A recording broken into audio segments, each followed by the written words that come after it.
नमस्कार, आप देख रहे हैं उत्तराखंड न्यूज। मैं हूं माधवी पांडे आपके साथ। प्रधानमंत्री नरेंद्र मोदी का एक बार फिर से उत्तराखंड दौरा प्रस्तावित है।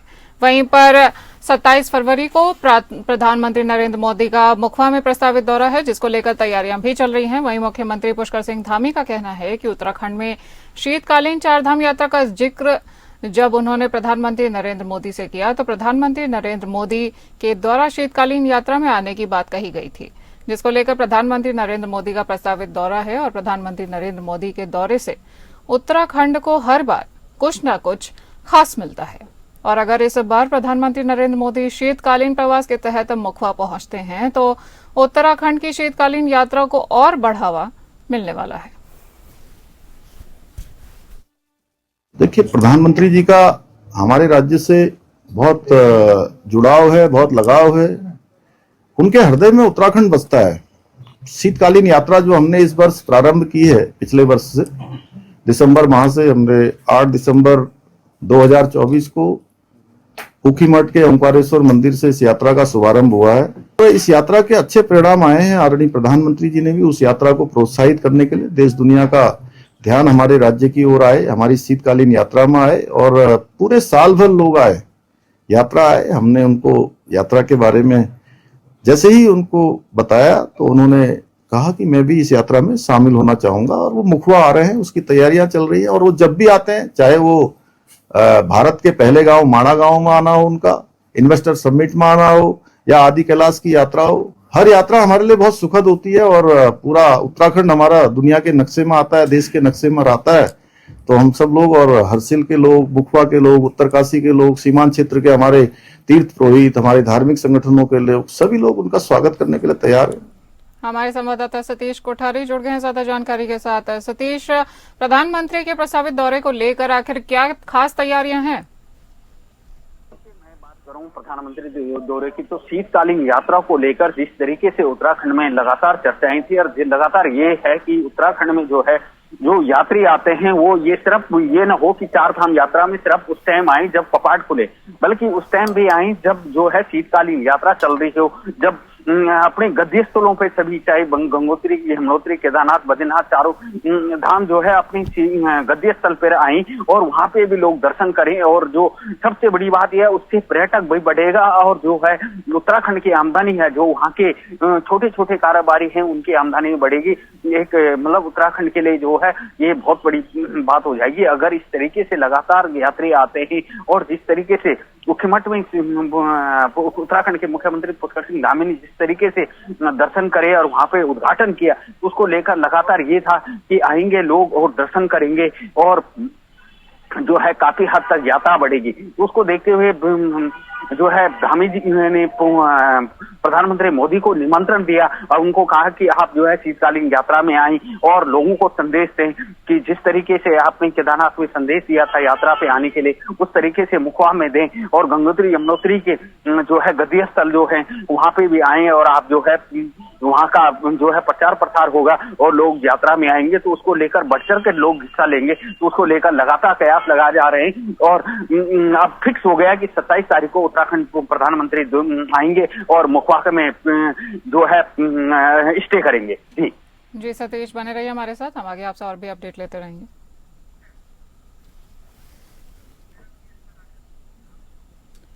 उत्तराखंड विधानसभा सत्र में सरकार ने भू कानून विधेयक भी सदन के पटल पर रखा था, जिसको लेकर आज विपक्ष के नेता सरकार से भू कानून को लेकर सवाल पूछ रहे हैं। आपको बता दें कि नेता प्रतिपक्ष यशपाल आर्य का कहना है कि भू कानून पहले भी लाया गया था और उसके बाद इसमें कई बार संशोधन किए गए हैं, लेकिन उत्तराखंड की जनता के अनुरूप अभी तक भू कानून राज्य में लागू नहीं हो पाया है। सरकार भी कानून को लेकर अपनी स्थिति स्पष्ट करे और जो जमीन है जिस प्रयोजन के लिए लोगों को दी गई थी उनका क्या हुआ, इस पर एक श्वेत पत्र जारी करे। चाहते हैं कि सत्र सुचारू रूप से, व्यवस्थित रूप से चले, लेकिन सरकार की नियत, सरकार की मंशा बजट सत्र को चलाने की नहीं है। और हमने देखा है कि आज जो तत्कालीन मुख्यमंत्री भुवनचंद्र खंडूरी जी जो फैसले लिए हैं, वो फैसले अगर सरकार ईमानदार है, उन फैसलों को लागू करना चाहिए।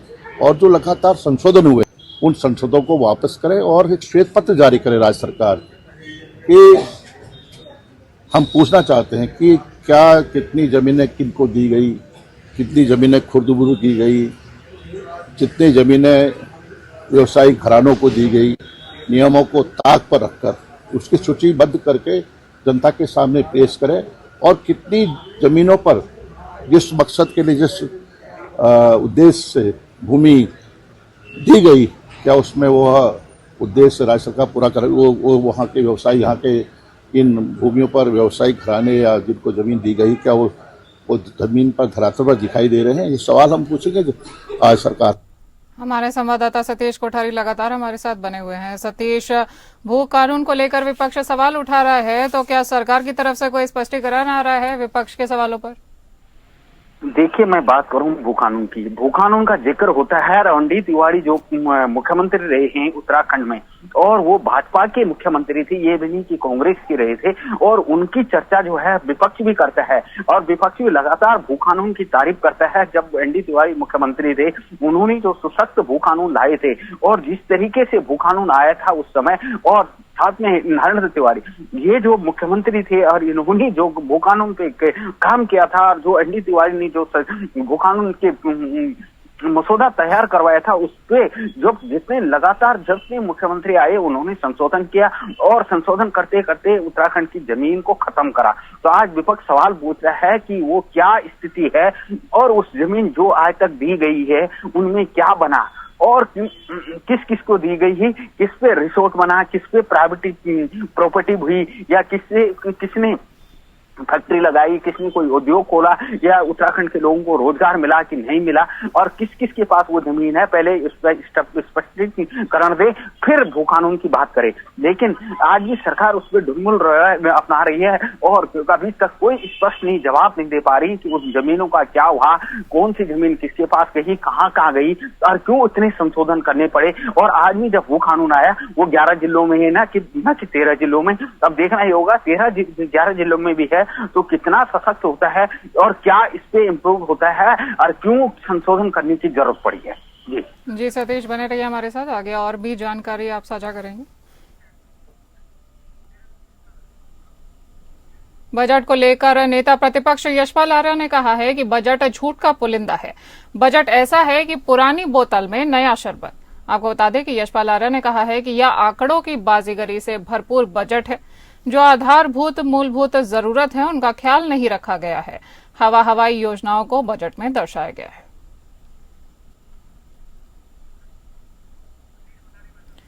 हमारे संवाददाता सतीश कोठारी लगातार हमारे साथ बने हुए हैं। सतीश, हमारे दर्शकों को बताइए कि किस तरह से बजट में क्या खास रखा गया है जनता के लिए, और यशपाल आर्य जो सवाल पूछ रहे हैं और जो आरोप लगा रहे हैं सरकार पर कि झूठ का पुलिंदा है, इसमें आखिर कितनी सच्चाई है? देखिए, मैं बात करूं तो बजट में कुछ ऐसा नहीं है। हाँ, थोड़ा बहुत ये है कि उन लोगों के लिए है जो लोग ब्याज पर पैसे लेते हैं, या लोग जो छोटे कारोबारी, थोड़ा बहुत है। लेकिन जिस तरीके से बजट में सबसे बड़ी बात यह है कि लगभग 3600 करोड़ जो है वो बजट का जो हिस्सा है वो पहुंच जाता है पेंशन, सरकार, वो कर्मचारियों की तनख्वाह, भत्ते वगैरह में। अब बचा हुआ बजट जो रहता है वो जाता है उत्तराखंड को। और सबसे बड़ी बात यह है, दुर्भाग्य इस बात का है कि विभाग अपने बजट तो मिलता है लेकिन उसको भी खर्चा कर नहीं पाता है, धरातल पे नहीं ला पाता है, उसकी जनता के बीच में नहीं पहुंचाता है। ये सबसे बड़ा दुर्भाग्य है। यही सवाल विपक्ष भी बार बार पूछता है कि विभाग जो है इस खर्चे को कर क्यों नहीं पाता है, क्यों धरातल पे नहीं ला पाता है, और क्यों जनता के बीच में सहूलत नहीं पहुंच पाती है। क्योंकि अभी लगभग पिछले साल का भी देखो आपने, बहुत ज्यादा बजट बाकी है, और बजट में जो है काफी विभाग, काफी विधायक अपने खर्चे को कर नहीं पाते हैं। आपने देखा होगा पिछले साल जब लोकसभा चुनाव तब भी मुद्दा उठा था। मैं टिहरी सांसद की बात करूं, मैं पौड़ी सांसद की बात करूं, अपना पूरा बजट जो है खर्च नहीं कर पाए हैं। बजट का आधा से ज्यादा आधा हिस्सा जो है वापस देना पड़ा। तो ये सबसे बड़ी दिक्कत होती है बजट में, जहाँ पे कुछ विधायक ऐसे हैं, कुछ विभाग ऐसे हैं जो कि अपने खर्चे को नहीं कर पाते हैं और जनता को सुविधा नहीं मिल पाती है। बजट तो पारित होता है लेकिन वो सबसे बड़ी दिक्कतें वहां पे आती, और इस सवाल को विपक्ष भी पूछता है और आम जनता भी। जी सतीश, बने रहिए हमारे साथ।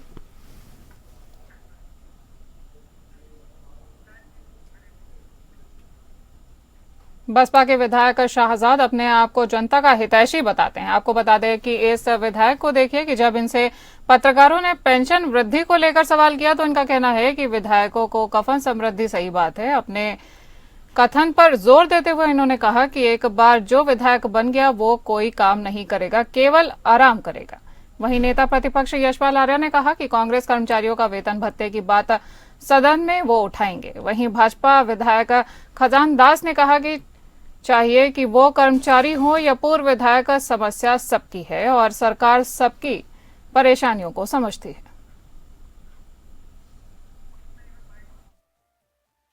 कर्मचारी और पूर्व विधायकों का क्या मेल है भाई? मांग हो सकती है। पूर्व विधायक कहीं पत्थर फोड़ने जाएगा अब 70-80 साल की उम्र में। पूर्व विधायकों का भाई मैं समझता हूँ दर्द नहीं होना चाहिए, उन्हें बहुत आवश्यकता होती है। और जो विधायक एक बार रह लिया वो जीवन में कभी कोई काम नहीं कर सकता है।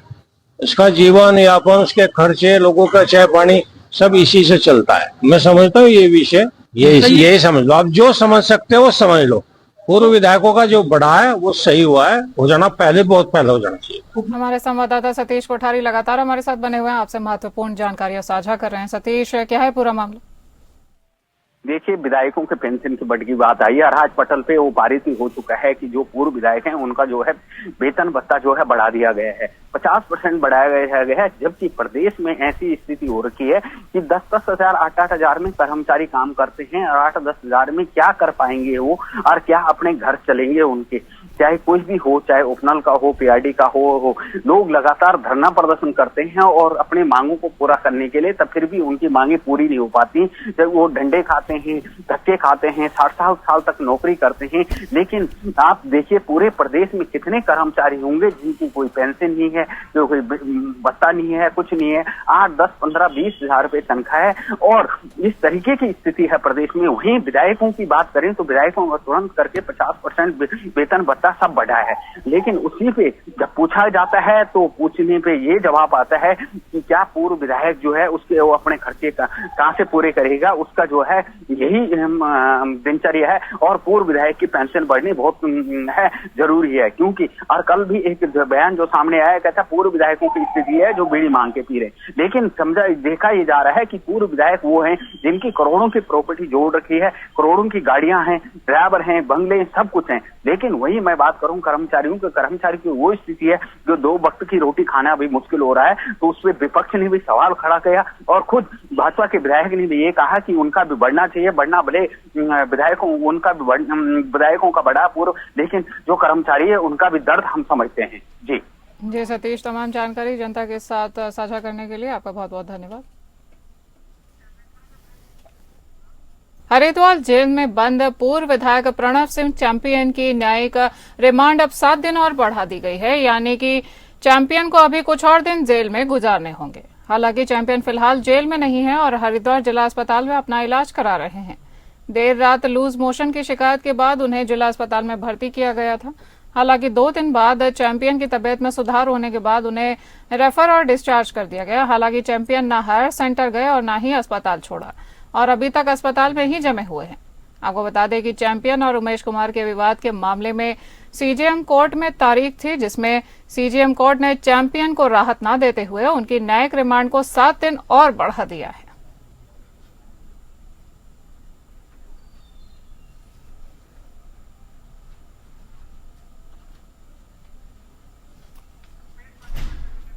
हमारे संवाददाता रुपेश वालिया ज्यादा जानकारी के साथ फोन लाइन पर जुड़ गए हैं। रुपेश, क्या खास जानकारी आपके पास? देखिए माधवी, कुछ समस्या के चलते जो है चैंपियन को जिला प्रशासन द्वारा यहाँ जिला अस्पताल में भर्ती कराया गया था। उनका यहाँ पर जब चेकअप वगैरह किया गया तो उन्हें हायर सेंटर रेफर किया गया चिकित्सकों द्वारा, लेकिन चैंपियन ने उस समय हायर सेंटर जाने से मना कर दिया था।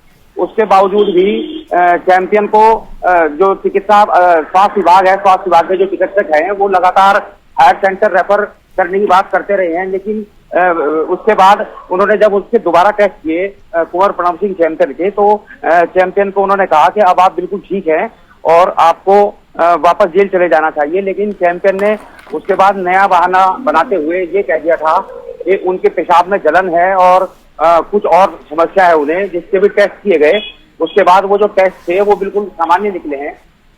उसके बावजूद भी चैंपियन जो है जेल जाने के लिए तैयार नहीं है। अब जो जिला अस्पताल प्रशासन है उसके द्वारा डीएम, एसएसपी और मुख्य सचिव को पत्र लिखा गया है कि चूंकि जो जितनी भी जांच हुई है कुंवर प्रणव सिंह चैंपियन की, उन सभी जांच में वो सामान्य पाए गए हैं, तो लिहाजा उन्हें जो है अब जेल भेज दिया जाना चाहिए। लेकिन आज तक पूरे मामले में कुछ भी जो प्रगति है वो किसी प्रकार की प्रगति होती हुई नजर नहीं आई है। अब चूंकि कुंवर प्रणव सिंह चैंपियन अभी भी जिला अस्पताल में ही भर्ती हैं और वो जेल नहीं जाना चाहते हैं। कल उनकी जमानत वाले मामले में सीजेएम कोर्ट में सुनवाई हुई थी, तो सीजेएम कोर्ट ने 1 हफ्ते की और रिमांड बढ़ा दी है कि 1 हफ्ते के बाद यानी कि 27 फरवरी को अब उनकी जमानत याचिका पर सुनवाई होगी और उसके बाद कोई अंतिम निर्णय निकलेगा। लेकिन फिलहाल तक की स्थिति यह है कि कुंवर प्रणव सिंह चैंपियन जिला अस्पताल में भर्ती हैं और वो जेल अभी तक नहीं गए। जी रुपेश, तमाम जानकारी के लिए धन्यवाद।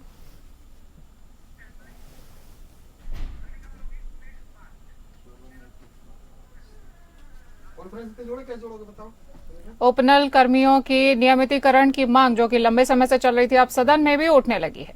आपको बता दें कि निर्दलीय खानपुर विधायक उमेश कुमार ने बजट सत्र के चौथे दिन सत्र से पूर्व उपनल कर्मियों की नियमितीकरण की मांग उठाई है। उन्होंने सरकार से नियमितीकरण की मांग की है। उन्होंने कहा कि लंबे समय से उपनल कर्मियों ने राज्य में अपनी सेवाएं दी हैं, लेकिन राज्य सरकार उनकी मांगों को नजरअंदाज कर रही है। उमेश कुमार ने राज्य सरकार से अनुरोध किया है कि उनकी नियमितीकरण की मांग को मानवता के आधार पर पूरा किया जाए।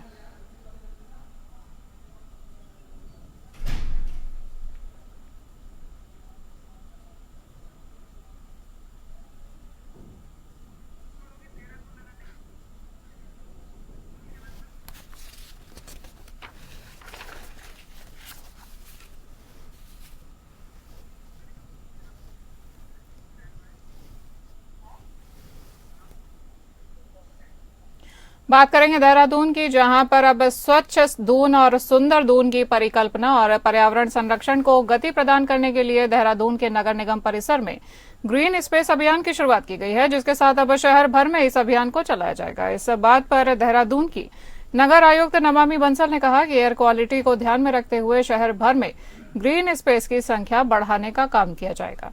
साथ ही उन्होंने कहा कि जितने भी सार्वजनिक स्थल खाली हैं वहां पर पौधरोपण अभियान चलाया जाएगा और वर्टिकल गार्डन के माध्यम से इन जगहों को हरा भरा करने पर विचार किया जा रहा है।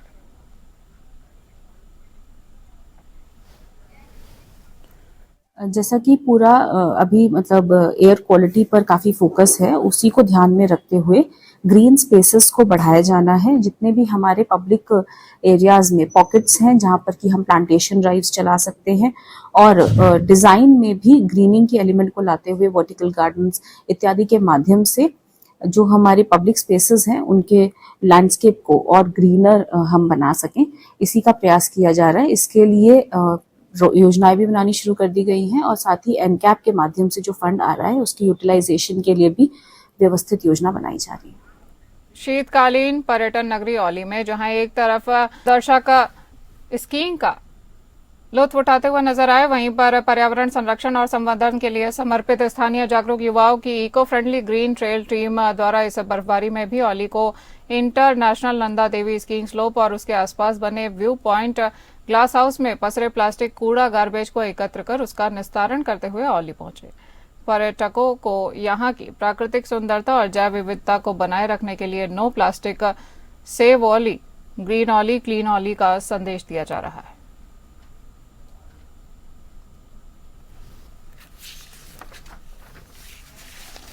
लोग ज़्यादा स्वच्छ वातावरण के लिए आते कि हमको वहाँ पे फ्रेश स्नो मिले, अच्छा ऐसी वाली कंडीशन स्नो वेदर, पीस मिले, शांति मिले। ये ग्लास हाउस बने हुए हैं वो इसी के लिए बने हैं कि यहाँ पे टूरिस्ट पहुँचे और यहाँ से इंडिया के हाईएस्ट माउंटेन भी देख पाए और स्नोफॉल वाली कंडीशन में यहाँ पे आराम से बैठ के वो स्नोफॉल का आनंद ले सके। लेकिन यहाँ पे देखा जाए तो ये शराबियों का अड्डा बना हुआ है और जिसको रोकने के लिए कोई भी यहाँ पे जिम्मेदार विभाग बोले या जिम्मेदार लोग बोले और हम भी नहीं बोल सकते क्योंकि हमारे पास ये अथॉरिटी नहीं है कि हम किसी को बोल पाएं और किसी से हम लड़ाई झगड़े या हम किसी टूरिस्ट को डांटें।